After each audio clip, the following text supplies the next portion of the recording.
A common misconception we often hear about is that genes and alleles are the same. This is definitely not the case.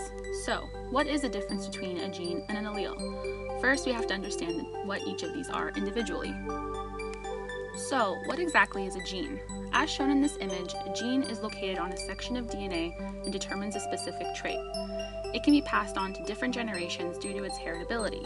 Because of this, we have 2 copies of each gene, one from our mother and one from our father. Genes have the capability to make up all the traits in the human body. So then, what is an allele? The variations of a trait are known as alleles. So an allele is essentially a form of a gene. As shown in this image, everyone has a pair of chromosomes, each containing one allele for a gene. The phenotype of an individual corresponds to what 2 alleles they have. If the 2 alleles are the same, the individual would be homozygous for that gene. If the 2 alleles are different, the individual would be heterozygous for that gene. To understand the next example, we need to differentiate between the 2 forms of inheritance. These are dominant and recessive. For dominant inheritance, you will show the trait 100% of the time with just one allele, usually shown with a capital letter. With recessive, you need both of the alleles from your parents to show the trait, usually shown by small letters. Okay, so now that we understand dominant and recessive traits, we can further distinguish between a gene and an allele through a simple example. Eye color is a trait that is inherited through our genes and are passed down from parent to offspring.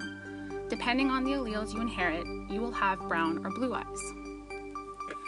So let's put this into action. Shown here is a Punnett square of 2 heterozygous parents and their potential offspring. Every individual has 2 alleles of this gene that will make up an individual's phenotype. So let's delve into eye color furthermore. Brown eyes are a dominant allele and blue eyes are a recessive allele. If we have parents who each have one dominant brown allele and one recessive blue allele, they will display brown eyes. When these individuals mate, their children can show a variety of phenotypes as displayed in the genetic cross, and this is due to the expression of different alleles. In conclusion, everybody has the same set of genes, from eye color to our blood type. However, the way they are expressed varies among individuals, and this is due to the expression of our alleles, proving that genes and alleles are not the same. This is why everyone in the world looks so different from each other.